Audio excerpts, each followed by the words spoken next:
Olá, queridos estudantes, tudo bem? Vamos partir para a gravação de mais uma aula relativa a questões do ENAD.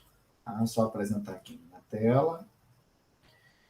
Hoje nós vamos fazer a questão número 10 da prova do ENAD 2014. Acompanhe, por favor. Quando se adiciona detergente em água, vou pegar o apontador aqui, Luiz, é formada uma mistura aparentemente homogênea. No entanto, ao contrário do que se poderia imaginar, é formada uma dispersão coloidal e não uma solução. Em relação à química dos colóides, assinale a alternativa correta. Antes de partir para as alternativas, vamos fazer uma rápida revisão nas definições superficiais do que é um colóide, comparando com soluções e com suspensões grosseiras. Então vamos lá. Primeiro, a característica: diâmetro médio da partícula dispersa. Para que nós tenhamos uma solução, o diâmetro médio dessas partículas deve ser menor que 1 nanômetro. Para ter um colóide ou dispersão coloidal, o diâmetro tem que ficar entre 1 nanômetro e 1000 nanômetros.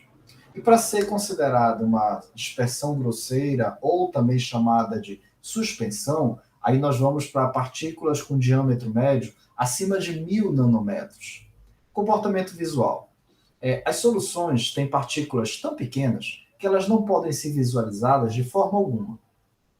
As dispersões coloidais elas podem ser visualizadas com auxílio de um ultramicroscópio.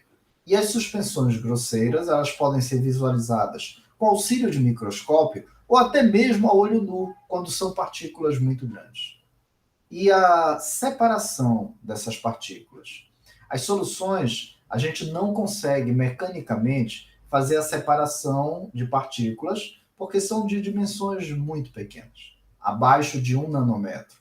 Para os colóides, é possível fazer a separação com um processo de ultrafiltração. E para as suspensões grosseiras, filtração comum, dependendo do diâmetro, até mesmo uma pinçagem, retirar com pinças é possível. Um outro detalhe é fazer a comparação, para ficar um pouco mais claro para todo mundo, o que é exatamente esse diâmetro de 1 nanômetro até 1000 nanômetros. Fazendo aqui uma comparação na escala nanométrica. Vamos posicionar aqui, olha, 1 nanômetro e aqui do ladinho 1000 nanômetros. Então, abaixo de 1 nanômetro, nós temos a escala muito pequena, que seria a formação de soluções. Mas partículas um pouco maiores que uma molécula de DNA já se enquadrariam aqui na faixa de colóides, como, por exemplo, a dimensão de vírus e a dimensão de micelas de colóides já se enquadram em colóides. Acima de 1000 nanômetros, aí nós já vamos para a dimensão de bactérias e células sanguíneas, etc. Então, aqui é só para dar uma visualização do tamanho das dimensões. Vamos lá. Em relação à química dos colóides, assinale a alternativa correta. Letra A. Em meio aquoso, a porção hidrofílica das moléculas de detergente orientam-se na parte interna das micelas. Bom, eu vou apresentar aqui o esquema simplificado da formação de uma micela. Aqui a gente tem a região central da micela, que é formada por material de natureza apolar, como um lipídio, gordura, óleo, enfim, um lipídio. Tá? Nós temos aqui a estrutura do detergente. Só que a estrutura do detergente, ela é constituída de uma cauda e uma extremidade. Essa cauda corresponde a uma cadeia hidrocarbônica de natureza apolar, que pode interagir com a parte, com a estrutura do lipídio.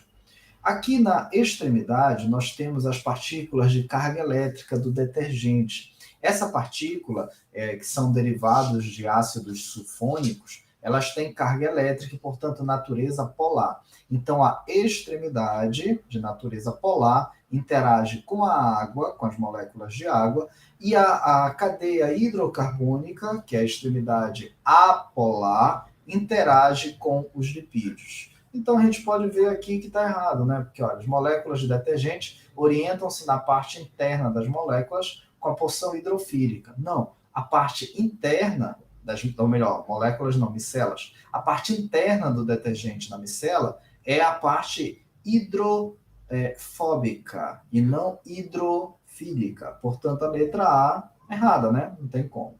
Letra B. As micelas são muito pequenas para serem vistas a olho nu e, por conta disso, não promove o espalhamento de luz.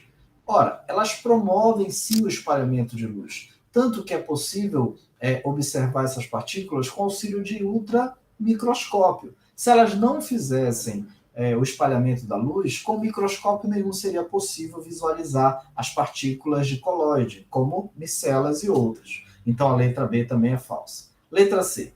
As partículas de colóides podem ser formadas tanto por agregados de moléculas, como por macromoléculas dispersas. É verdade, a formação dos colóides elas pode ocorrer pela união de partículas pequenas ou de uma molécula gigante. Uma estrutura gigante pode ser uma molécula, pode ser um composto iônico, por exemplo, uma proteína. As partículas menores que vão se juntar e formar uma estrutura micelar, essas partículas podem ser moléculas ou podem ser íons também. Mas o fato é que os colóides podem ser formados por uma única molécula de dimensões maiores ou pela união de partículas menores. A letra C a gente já sabe que está correta, mas vamos ver a letra D. As dispersões coloidais são mantidas estáveis devido às atrações eletrostáticas que ocorrem entre as superfícies das partículas coloidais. Veja bem, olha só como a letra C fala no finalzinho. Macromoléculas dispersas. O colóide só vai conseguir apresentar as características de colóide quando disperso, ou seja, quando envolvido por moléculas do dispersante, molécula que a gente poderia comparar com solvente. Então, o que estabiliza as partículas de colóide não é colóide se atraindo com colóide, é o colóide interagindo com as moléculas do dispersante, que seria comparável ao solvente, tá? Professor, por que eu não chamo logo de solvente, então? Porque o solvente é um termo adequado quando a gente trata de soluções. Quando a gente trata de dispersão coloidal, o solvente passa a ser chamado de dispersante ou dispergente. Então, para ter estabilidade do colóide, não é partícula de colóide com partícula de colóide. É a partícula de colóide com as partículas do dispersante ou dispergente. Letra D, errado.